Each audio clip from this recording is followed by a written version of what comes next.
মাফ করে দাও মানে? 4টা বছর পরে সে এখন তুমি মাফ চাচ্ছ? হাল ছেড়ে দিচ্ছ? তো আমি আর কি করবো, আমাকে একটু বলবা? একটু বোঝার চেষ্টা করো। তোমার আর আমার ধর্মটা আলাদা, জানি।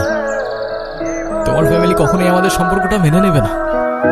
তুমি কি আমাকে ভালোবাসো না? আরে দুনিয়ার সবাই মেনে না নিলে যদি আমার প্রতি তোমার ভালোবাসাটা কমে যায় না, তাহলে থাকো, আমি চললাম। কোথায় যাচ্ছ? বাবার পছন্দের ছেলেকে বিয়ে করতে। তাহলে আমার কি হবে? তুমি তো আর আমাকে ভালোবাসো না। বাসি, অনেক ভালোবাসি। পরিবার তো মানবে না। না মানুক? সমাজ কি বলবে? সমাজের বাইরে চলে যাব। কত দূর? যতদূর গেলে তোমার আর আমার ছোট্ট একটা সংসার হবে। আগলে রাখতে পারবে? সারা জীবন।